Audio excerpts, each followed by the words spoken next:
Boa tarde, professor. Nesse momento, nós vamos dar início à nossa apresentação sobre drogas órfãs. Em especial, falaremos sobre doença de Gaucher. Esse grupo ele é composto por mim, Denise, e minha colega de turma, Maria Luísa.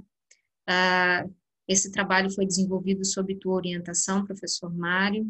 Nós somos da turma do terceiro período de enfermagem da FAACS. Deixa eu verificar se ele vai passar os slides ou se ele está travado. Ok. Pois bem, na parte conceitual, né, da droga órfã, nós vamos falar que ele é um medicamento destinado ao diagnóstico, na prevenção e tratamento de uma doença potencialmente fatal, rara ou negligenciada, né? Sua produção não é economicamente viável devido ao mercado consumidor, que é consideravelmente pequeno, ou então carente, né, de recursos financeiros. Ou seja, como eles são destinados a um grupo muito pequeno desses pacientes que são portadores de doenças raras, os fabricantes, os farmacêuticos, eles identificam que não há um ganho significativo para investir na busca e na fabricação desses medicamentos.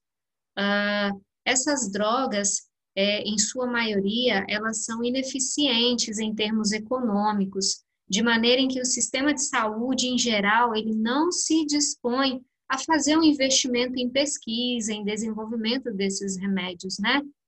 E o desenvolvimento delas, especificamente no tratamento dessas doenças raras, já vem sendo realizado há mais de 25 anos. E para estimular a investigação e o desenvolvimento no setor dos medicamentos órfãos, as autoridades públicas implementaram incentivos para as indústrias de saúde e biotecnologia. E com isso, já teve início desde 1983 nos Estados Unidos, com a adoção do ato de medicamento órfão, né, seguido pelo Japão e a Austrália em 93 e em 97, né? E agora a gente vai falar um pouquinho sobre a regulamentação, a disponibilidade desse medicamento. Em dezembro de 99, o Parlamento Europeu e o Conselho Europeu adotaram o regulamento de número 141/2000, né, relativo aos medicamentos órfãos. E, adicionalmente a isso, a Comissão Europeia adotou o regulamento 847/2000, que estabelece a modalidade para aplicação dos critérios, né, para a designação da órfã, definindo os conceitos de medicamento similar e de superioridade clínica. Embora existam muitos medicamentos com eficácia comprovada para desacelerar a progressão de doenças raras e controlar os seus sintomas, né? No Brasil, nem todos estão na lista de remédios oferecidos pelo SUS, né? E existe uma lista com essa relação de medicamentos essenciais. Apesar dos esforços em comum de todos os países na busca, né, de desenvolver essas drogas para atender a pequena parcela de pacientes que são portadores dessas doenças, apesar desse esforço, existe muita diferença, que é a heterogeneidade das abordagens entre os países. E justamente por conta dessa diferença, o acesso dos pacientes, desses doentes, aos medicamentos é muito difícil, é muito complexo e acaba tendo um grau aí de dificuldade enorme, o que prejudica também no tratamento do paciente, acaba obtendo a medicação um pouco tardio, né? E agora, nós vamos citar o valor econômico. Pacientes com doenças raras, eles sofrem com essa pequena oferta de medicamentos, né? Principalmente pela baixa prevalência dessas patologias. Como eu disse anteriormente, o grupo de pacientes, o grupo populacional de pessoas que são portadoras de doenças raras é muito pequeno. Então, devido a essa pequena quantidade, eles sofrem na obtenção dessa medicação, né? Existe uma certa escassez aí de disponibilidade desses medicamentos. Por que que existe essa escassez? Empresas que fazem investimentos, pesquisas, né? Eles não encontram valor econômico, como que eu posso dizer? Fugiu a palavra. Como eu posso dizer, Senhor? Não há uma lucratividade. Então, e as empresas que produzem acabam elevando demasiadamente o valor desses produtos e acaba sendo quase que impossível disponibilizar ele gratuitamente à população pelo SUS, né? Por ser muito caro e devido à verba ser pequena, disponibilizado para poder dispor dessas medicações, então é muito difícil de encontrá-los com tanta facilidade. E no último caso aqui, os tomadores dessas decisões, né, eles afirmam, por que eles afirmam em relação aos valores, né? Afirmam que as tecnologias ofertadas aos pacientes com essas desordens são poucos prevalentes, né? Não cumprem com todos os requisitos para serem incorporadas, para serem reembolsadas pelos sistemas de saúde. Porém, a Constituição Federal fala o seguinte, que garante o direito à saúde de forma integral e igualitária, incluindo a assistência farmacêutica por meio do Sistema Único de Saúde, né? Então, a Constituição Federal, ela garante o acesso.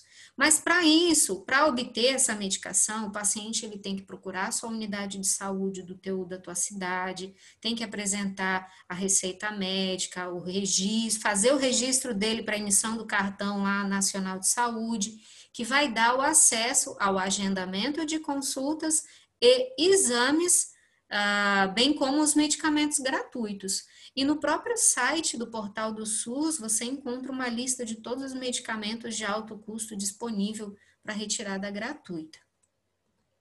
Nesse momento, eu convido a nossa colega Maria Luísa para poder abordar sobre a doença de Gaucher.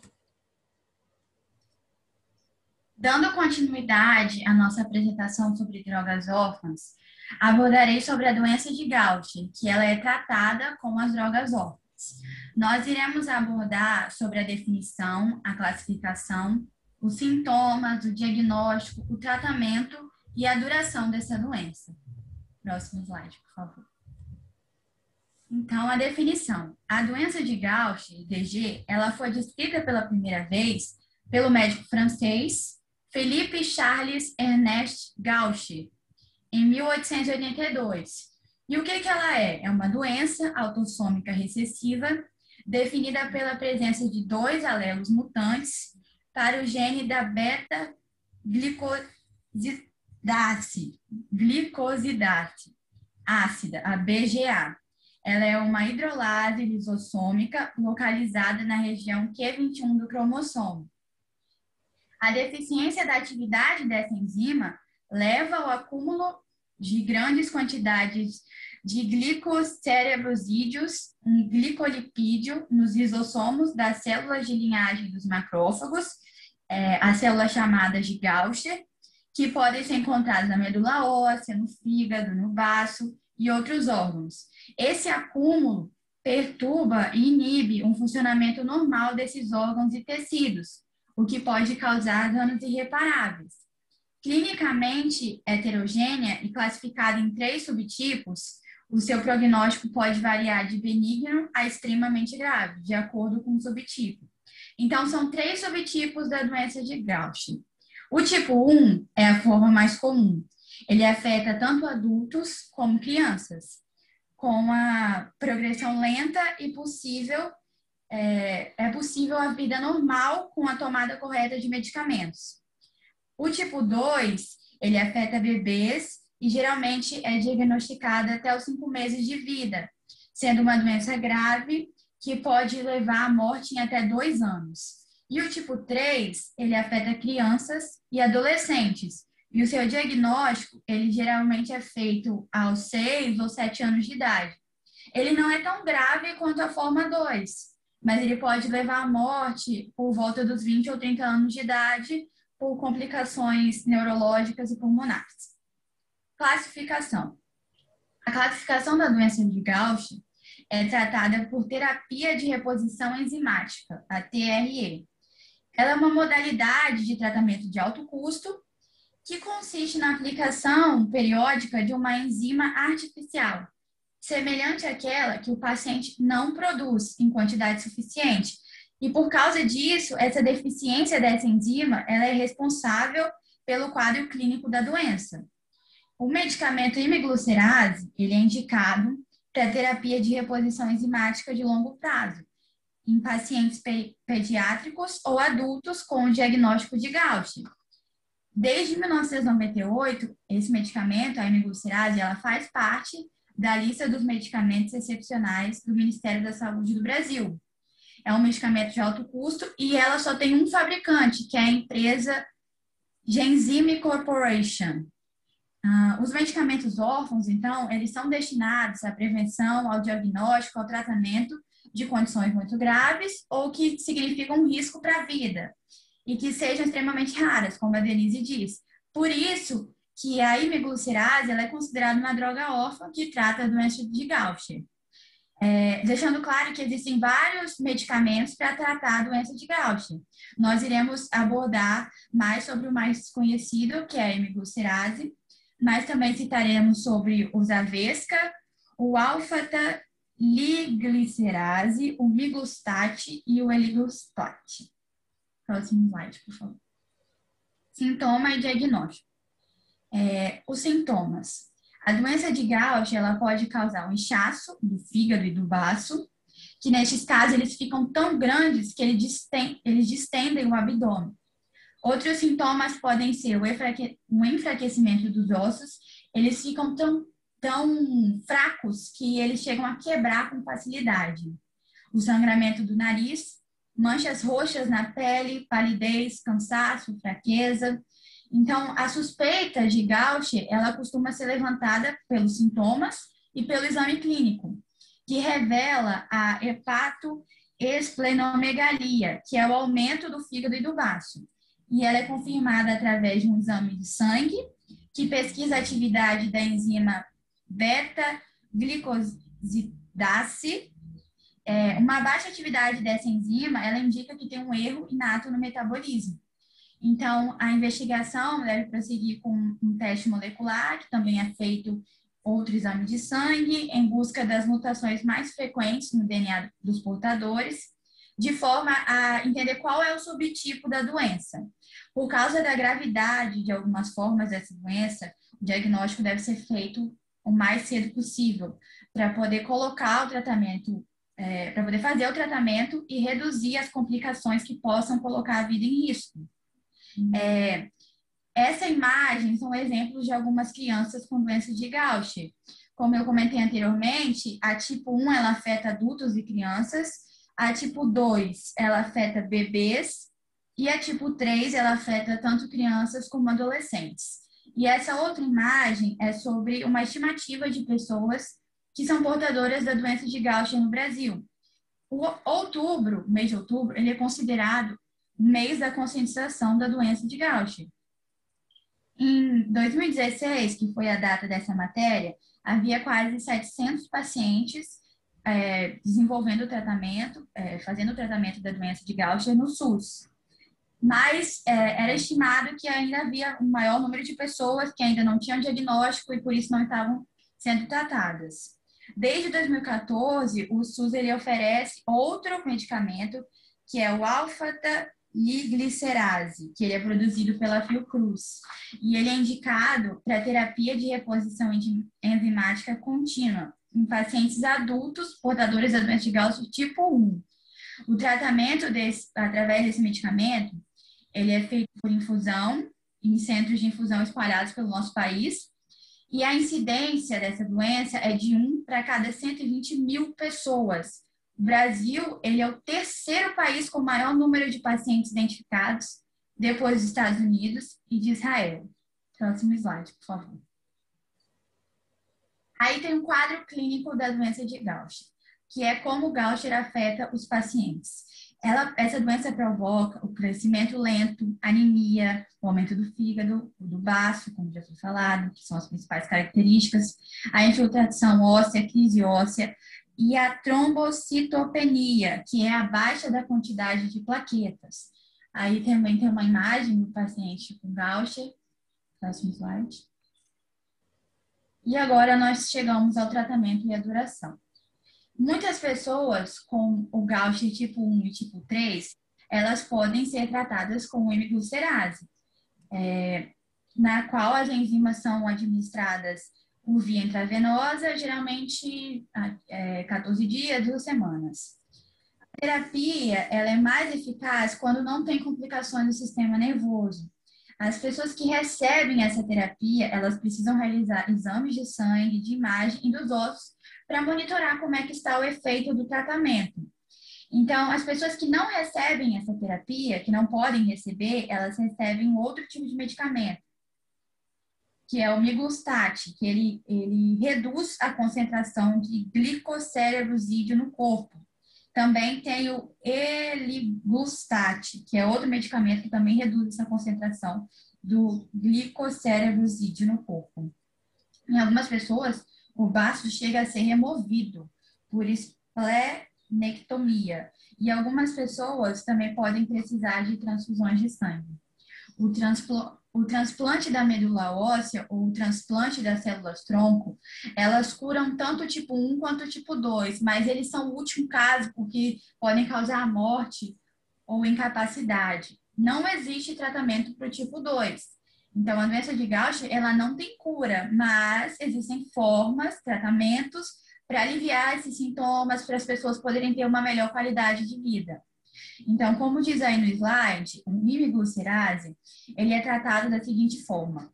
Cada frasco de 200 unidades internacionais ou 400 unidades deve ser reconstituído em 5,1 ml ou 10,2 ml de água destilada, respectivamente, e posteriormente diluído em soro fisiológico para um volume final de 200 ml. A via e a frequência são infusão intravenosa a cada 14 dias. A dose inicial é de acordo com a classificação. Tem a classificação de crianças e adultos, tem a de crianças e adultos de alto risco, tem a de criança com DG do tipo 3. O cuidado deve ser muito mais intenso quando o paciente é criança e já apresenta esse comprometimento ósseo, porque a gravidade do seu quadro é especial, ele precisa de uma atenção para a prevenção de complicações ainda mais graves na vida adulta, que pode levar até a limitação, a incapacidade. E outra peculiaridade da criança é como que ela está em fase de crescimento, pode haver o comprometimento da estatura final. Então, o comprometimento da estatura final ele é descrito nos casos que não são bem tratados ou tratados com subdoses. As doses de manutenção.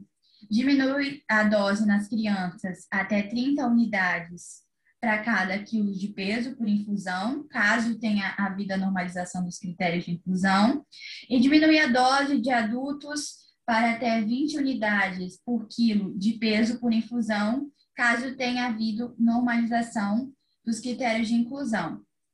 O critério de melhora para a diminuição da dose é através da normalização dos critérios de inclusão e a melhora na qualidade de vida. Aí tem uma imagem do Ceresime, ou hemiglucerase, que é esse remédio, esse fármaco que é o mais conhecido. Próximo slide, por favor.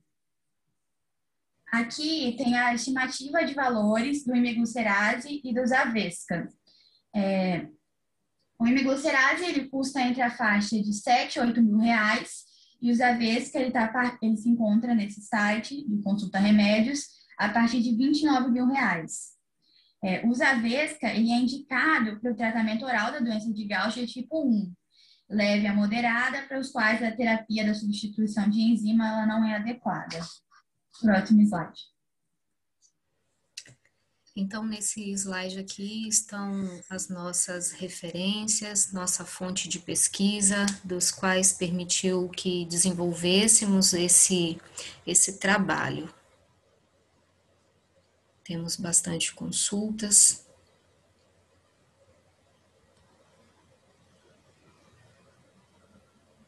E, por fim, nós agradecemos pela oportunidade de estarmos falando sobre esse tipo de doença rara.